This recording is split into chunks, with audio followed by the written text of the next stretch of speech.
Hello, I'm Bry Willis, a philosopher of language and other things. Let's continue talking about a language insufficiency hypothesis. My makeup and wardrobe people are out on holiday, so this is what you get.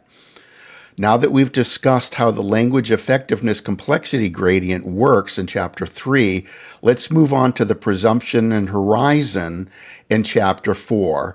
I should probably have done Chapters 3 and 4 together, but here we are.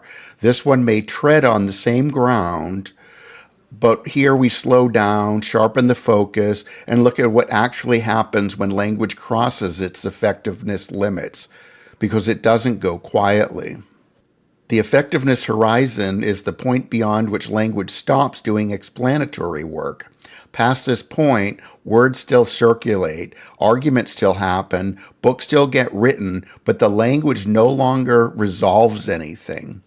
And here's the critical move in Chapter 4. Presumption crowds out effectiveness. Presumption is not a deception. Rather, it's self-deception. Presumption is what happens when language sounds like it's still working and we collectively agree not to notice that it isn't. We keep speaking as if meaning were stable. We keep arguing as if definitions could settle things. We keep judging as if disagreement implies error. How can other intelligent people not understand these basic definitions? Now let's ground this. Law first. Legal language routinely operates beyond the effectiveness horizon. Terms like reasonable, intent, proportionality. When I was a teen in school, the phrases reasonable person and jury of peers sounded vaguely threatening. Now I understand why. But why was I the only one seeing it? I've got no special powers, no magic glasses. Everyone treats these as being precise, but they aren't, not even close. What they actually do is to allocate discretion whilst preserving the appearance of objectivity. The presumption is that the law means something definite. The reality is that it means something enforceable. Let's look at politics. I think that many of us consider politicians are a special subspecies. How can this class of people be such liars? It may not be as simple as this. Political language lives almost entirely beyond the horizon. Those words simply mean different things to different people. In most Western countries, we seem to have a left versus right divide. Freedom, security, fairness, democracy. As it happens, these cohorts define these words differently. So arguing freedom, fairness, and democracy with someone from the other faction seems fruitless. That's not fair. Why don't they understand that's not what democracy is? It's right there in the dictionary. Our country is built on this principle. It's not. It's built on definitions of shifting sand. These aren't arguments, they're banners. Their function is not clarification, but mobilization.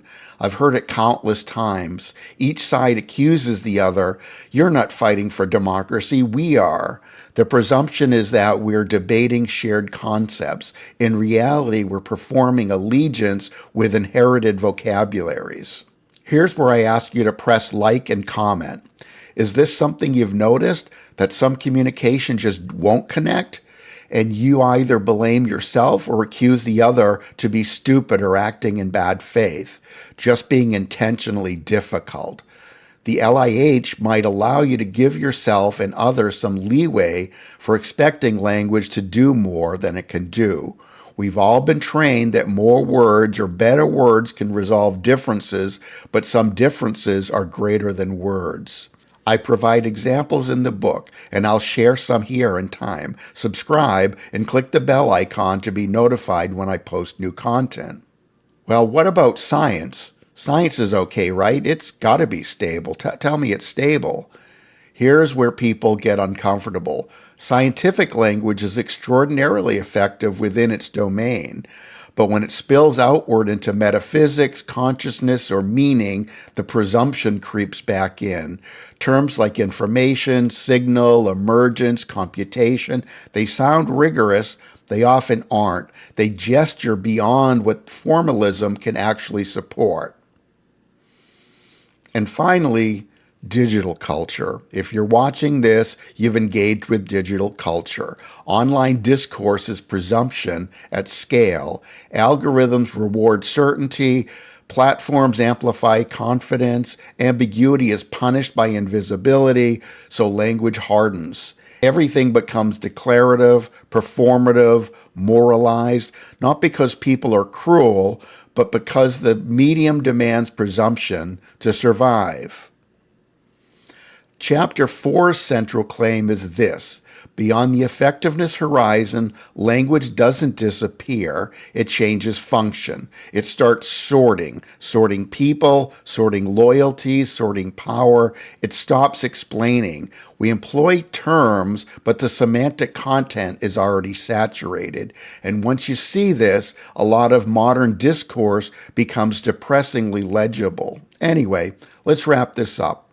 The next chapter begins to name these different kinds of concepts explicitly, and where we stop pretending all words deserve equal treatment and start categorizing the damage, which, as you'd expect, makes everyone reasonable and calm. Next chapter is where we start mapping how and where it breaks down. That's when things get properly uncomfortable. If this was useful, you know what to do. Like, subscribe, share, be notified, ring the bell, all that sort of stuff. Before I go, let me say that I don't chase algorithms. Here and on Philosophic's blog, I post content that's interesting to me. If I'm chasing algorithms, I'm probably rehashing material you can get elsewhere, if shaped slightly differently. I know that some of my material is not entry-level friendly. I try to provide references to the underlying material. If you have any questions, leave a comment here or on my blog. I respond to most comments. Insufficiencies of language aside, I try my best.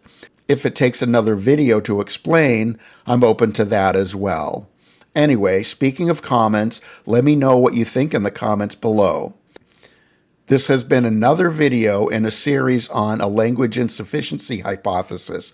More to follow. Cheers.